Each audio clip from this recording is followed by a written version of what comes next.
Chapter 19 The Boy on the Train. Mum came in and Kat sat on the desk, on top of the photos and the theory list. "Hi guys," Mum said. "Hi Mum," said Kat. She swung her legs backwards and forwards and stared into space. "This isn't much of a half-term for you, is it?" "Don't worry, Mum, we're fine." Mum smiled. Then she said the police were visiting us again and we should go downstairs in case they wanted to ask us anything. Then she went out and Kat got off the desk. She hid the theory list and the photographs in a little drawer under my desk. Then she picked up the souvenir picture and said that she'd hand it over to the police, just in case it was of some use. Then she went out of my room. I reopened the drawer. I found my favourite photo, the one Salem had taken of Kat and me on the footbridge. It looked as if a corner of the London Eye was emerging from my shoulder. Then I put it in my book of weather systems, between cyclones and anticyclones, where it'd be safe. Then I followed Kat downstairs. Soon the police car drew up and Mum and Aunt Gloria took the same place on the sofa, and Dad showed in the detective to Inspector Pierce, who was on her own. She sat on the same chair as yesterday. Nobody said anything for a minute. Then Kat went up to her and offered her the souvenir photograph. "I'm sorry we didn't give it to you sooner," Kat said. "I meant to yesterday, but we forgot, didn't we, Ted?" I said. Detective Inspector Pierce took the photo and shook her head and smiled. "We already have that one, Kat," she said, "along with 64 others, but thanks anyway." Aunt Gloria grabbed the photograph and peered at it. "What is this?" "It's a picture of the people in the pod, Aunt Gloria," I explained. "The pod that... not a trace of Salem in any of them, I'm afraid," Detective Pierce said. "Nor the CCTV footage. I've been checking much of it myself. In that particular pod, a rather large gentleman," she said. She leaned over and she pointed to the big white-haired man in the raincoat. Stood in the same spot for nearly the whole ride and blocked much of the camera's view. Aunt Gloria tossed the picture down onto the floor by my feet. I picked it up. "You know what I think?" she said. "I think he never went up that downwheel in the first place." "That's an interesting theory, Aunt Gloria," I said. "And one that I considered too, but Ted," Mum said. She put her finger to her lip. "That is the body language even I have learned to read. It means, be quiet."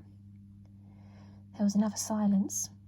Then the inspector said that she had a possible lead. A boy matching Salem's description had been seen at 4 o'clock yesterday afternoon by a guard at Euston Station, dodging the ticket barrier and getting on a train just a moment before the doors were locked. "A train? What train?" Aunt Gloria said. "An inner city between London and Manchester." "Manchester? But that's where we just come from. Why would Salem go back there?" "The boy, if it was Salem, was on his own. Unfortunately, that's where we lose sight of him. The guard on the train has no memory of him. He could have got off at any of the stops in between. But the Manchester police are checking to see if Salem is perhaps in Manchester." "With his dad?" Aunt Gloria said. "He's not with his father, I'm afraid. It was the first place we looked." The inspector produced Salem's address book. "We've spoken to everybody you told us he was close to. His cousins Ramesh and Yasmin, your neighbours, the Tysons, his school friends Marcus Flood, and his old friend from primary school, Paul Burridge. And none of them has said they've heard from him since the day you left before yesterday." I said. That's... "Hush, Ted," said Mum. "If Salem did go to Manchester," Detective Inspector Pierce said to Aunt Gloria, "where do you think he'd be most likely to go?" Aunt Gloria stared into space in front of her and then sighed. "I don't think," she said. "Sorry?" "I think the boy on the train is like the boy last night, the boy in the morgue, the boy you thought was Salem and wasn't." Detective Inspector Pierce reached over and touched Aunt Gloria's hand. "I'm sincerely sorry about that, Gloria. We didn't have a proper photo to ID then. We do now." From a brown envelope she'd been holding, she took out a photo of Salem and showed it to us. "Your ex-husband gave us this. Would you say it's a good likeness?" Salem was in a school blazer, with a sweatshirt underneath and a faint line of a moustache over his lips. He was not looking either happy or sad in the photograph because his lips were straight, neither up nor down. "That's him," Gloria whispered. "I bought 2 copies that Salem gave one to his father, to Rashid. I do it every year. I don't know why. I don't even know if Rashid has them framed. I don't..." The doorbell rang. Dad went out into the hall to see who it was, and I heard voices, and then in walked a tall Indian man in jeans and a green shirt. "Speak of the devil," Aunt Gloria hissed. I only heard her say this because I was standing next to her. I didn't see anything particularly satanic about the strange man. I thought he must be another plainclothes officer. My hand flapped. "What's this?" the man said. "Have you found my son?" He looked at Aunt Gloria. She looked at him. "What are you doing here?" "I'm looking for my son. What else? Trust you to lose him." Maybe Satan had entered the room after all, because everybody started talking very loudly. I put my hands over my ears, but I could still hear them. I counted the people in the room. 7.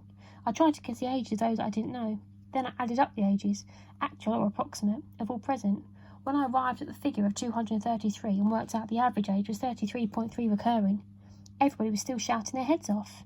The difference between laughing your head off and shouting your head off is the one you are happy, and the other you are angry. I like it much better when people are laughing their heads off. Detective Inspector Pierce got up from her chair. "I'd better go," she said, but I'm not sure that anyone listened except from me and Dad, who had not joined in the shouting either. Dad showed her out to the hallway and I followed. You could still hear raised voices in the living room. "Goodbye, Mr. Spark," Detective Inspector Pierce said. "I'm sorry again about last night." I felt Dad's arm on my right shoulder tighten. "Will you find out who that poor boy was?" "We're working on it," Inspector Pierce said. "And as for Salem, when everyone's calmed down, can you ask them if they would agree to us calling in the press?" "The press?" "Well, yes. If Salem gets a picture into news stories, somebody who's seen him might come forward." Dad nodded. "I'll ask them." "Inspector Pierce," I said. My hand flapped. "Salem got a call on his mobile yesterday at approximately 10:50 a.m. He said it was from a friend calling from Manchester to say goodbye." "Did he? How interesting." She smiled at me, which meant she and I could be friends. "If only some of my officers had half of your brains, Ted." Then she nodded and walked down the tiny path to where the police car was parked. Dad and I went back to the living room. Rashid was saying that the police had burst into his busy evening surgery last night, and that with all his patients must have thought that he was another Dr. Death, which was the name newspaper editors gave to a very evil doctor who killed dozens of his patients instead of making them better for no reason other than that he liked doing this. Aunt Gloria was clinging to a cushion as if she was about to throw it at him, and saying that all he ever cared about was what other people thought about him. Mum was standing up and holding Kat by the elbow and ushering us back into the hallway. She closed the living room door behind her. "God almighty, let's leave them to it," she said. "Let's go for a pizza." So we did. Pity must have been pleased because we had 4 enormous pizzas at the pizza restaurant nearby. I had a Coca-Cola and Kat had a Sprite and Mum had a beer and Dad had a bottle of sparkling water.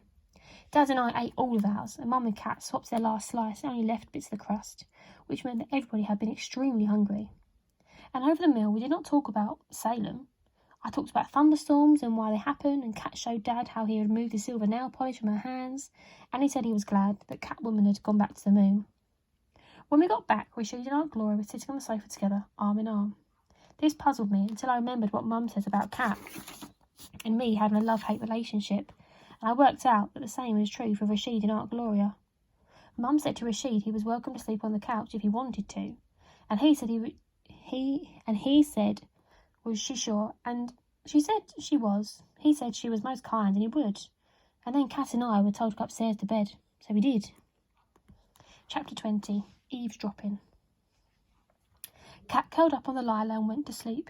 The house went quiet. Kat made a funny lapping noise like a dog drinking water. I couldn't sleep. I kept thinking of Salem, seeing his face with his lips turned up, fading in and out of the spokes of London Eye.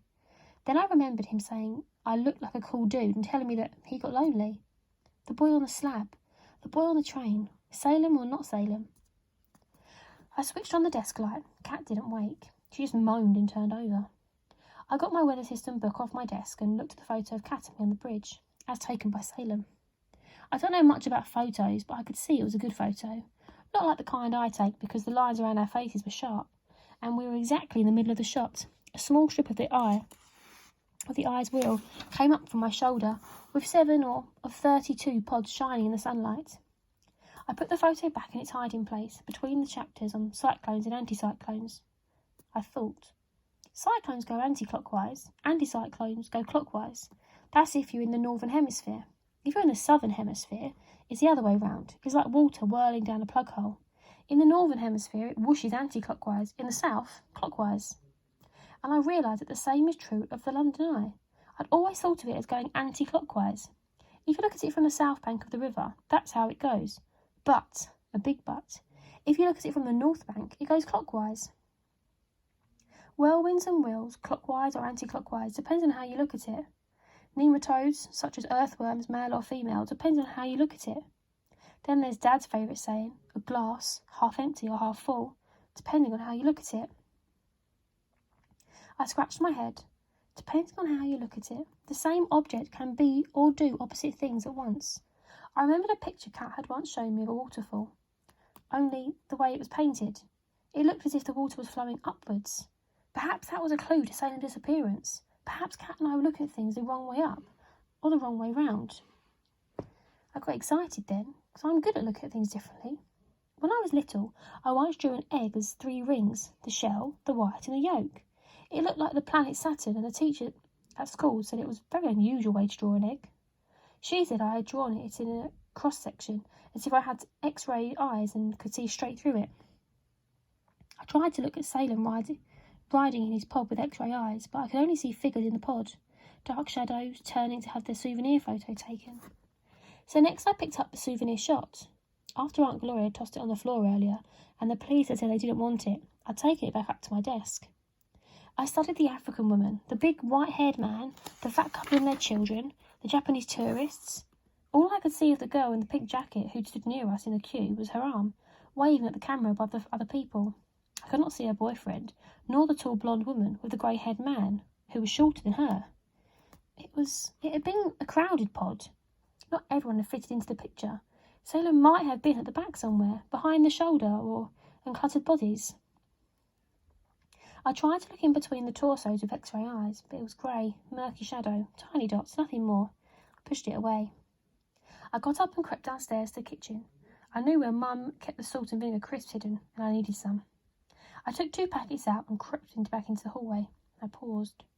The living room door was ajar and I could hear Aunt Gloria's voice.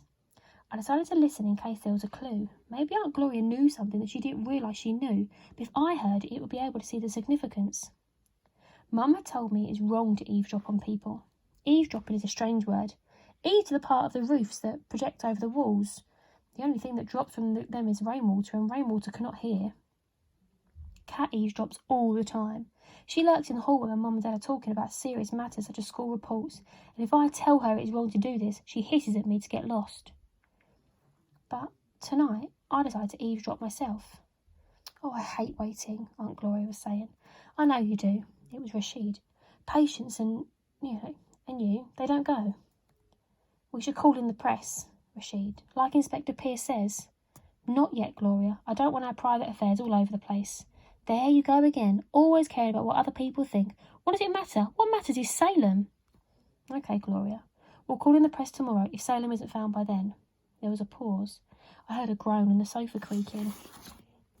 I'd do anything just to know where Salem was alive. Somewhere, anywhere, unharmed, she said. He is. Trust me, I feel it in my bones. I hope your bones are right, said Aunt Gloria. Oh, Rashid, if he comes back safe, let's be in touch more. It hasn't been good for him, our never talking. Why are you taking him to New York then? I nearly put an injunction on you. You didn't. I did. You never told me what you were planning. I only learned about it from Salem. But I need the money, Rashid. I pay you every month, don't I? As we agreed. It's not enough. I need a good salary too. Why? To pay for all your clothes? The voices were getting louder again. I edged backwards towards the stairs. You can rise as far up in your profession as you want, Aunt Gloria said. Why can't I? You're impossible, Gloria. You only ever think about yourself. That's a lie. I'm the one who looks after Salem. Day in, day out. He lived with me all of his life. He's mine. He goes where I go. Salem, Rashid said, is Salem. It doesn't belong to either of us. There was a pause. I stood still. The sofa creaked again. You're right, Aunt Gloria said. If anything happens to Salem, you say you'd never forgive me, but I'd never forgive myself. Her voice wobbled, as if she was going to cry. I crept up to the first stair. Oh, don't blame yourself, Gloria, Rashid said. Then I heard him groan. Salem asked me something the last time he visited me. What? He asked if he can come live with me. I don't believe it. He did. Never. Impossible. I don't know if he meant it, but he did ask. What did you say? Oh, I said that I was too busy every day at the surgery. He was better off with his mother. That he should go to New York. It was a fine city. I said no. I didn't even sit down and talk to him about it. He asked just as I was rushing out to a patient. I turned a deaf ear to him, Gloria. Oh, Rashid, don't you start. I can't stand to see a grown man cry. Russell's chokes and sighs. Then I guess what came next. My hair stood on end. They were kissing. From the sound of it, it was like the long tongue, like eels kind that Kat told me about a couple of years back. She says they do it in movies when their cheeks move about. They do it in the school corridors and teachers aren't looking. That mum and dad do it when we're not looking. My mum threatens us with weird punishments sometimes. If I forget to change my school shirt 3 days running, she'll yank it off me, screech at stay at the collar, and threaten to hang me on the washing line by my toenails if I forget to change it next time. She's joking, you realise. But if you were to ask me what I prefer, being hung from a washing line by my toenails or having to be kissed by someone like Aunt Gloria, I know what I would choose. The washing line every time. I fled upstairs as fast as I could. I'd had enough of eavesdropping for one night. Chapter 21. Mix and Match. I got back into bed, careful not to wake Kat. I munched on my crisps, letting them soften in my mouth before I bit into them, so as to make less noise possible. Quietly, I got out the list of theories and the photos. I thought. I bunched up the washing line photos and put them on the desk. Then I went to the others. I finished one packet of crisps and opened a second. Halfway through the packet, I stopped munching and stared. I looked at another shot and stared at that too. Kat! I hissed. I shook her shoulder hard. She raised herself up from the pillow, holding her head between her hands. Oh, what a dream! What is it? She blinked at me from the lilo. The strange man, Kat, I said. The man who sold us the ticket. She shook her head. She yawned. Oh, that is what it sounded like. What about him? I found him, I squeaked. Kat's eyes went round and she looked confused, so I showed her the photo that I had taken, the one that had gone wrong, with the headless bodies. I pointed to a torso of a man, with a jacket flapping over a t-shirt. That's him, I said. How do you know? He just looked like someone in the crowd. And anyway, what's it got to do with it? Maybe nothing. Maybe everything. Kat put her head to one side like I do sometimes, because it helps you think. My theory is that it allows blood to pour into the side of your brain you need for whatever bit of thinking it is you have to do. The right-hand side is for logical deduction and analytical thinking, and the left-hand side is for creative thought. I think it is from this side that the inspiration comes from. It was the old way he came up to us, Kat said. You could say suspicious, or maybe just coincidence. She picked up the picture and looked at it again. Don't say you remember him just from that. You'll never notice what people wear. No, not from that picture on its own, Kat, but look at this one too. I showed her the photo taken just before, by Salem. Salem had snapped one of the eye, but lopped the part off because he was too close. In the foreground was a part of the queue and various bystanders. When you looked really hard at the individual people in it, you could see the head and shoulders of a man, facing towards the camera. It was only the size of a pea, but enough of the face was recognisable. That's him, I said. Kat looked hard. You're right, Ted. It is him. She took the other photo. That's his head and shoulders, and that's his chest and trousers. They match. I got a magnifying glass out of my desk drawer. We looked at the pictures together. It was a game of mix and match, head and tail, fitting together things that belonged.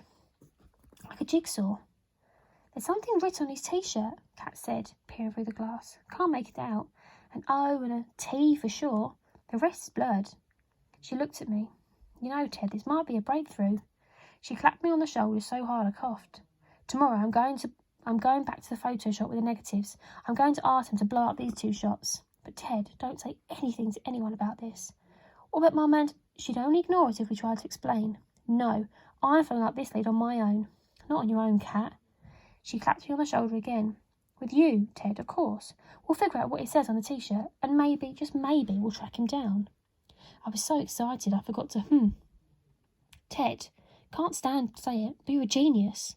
Then she grabbed the packet of crisps I'd been eating and scoffed a lot.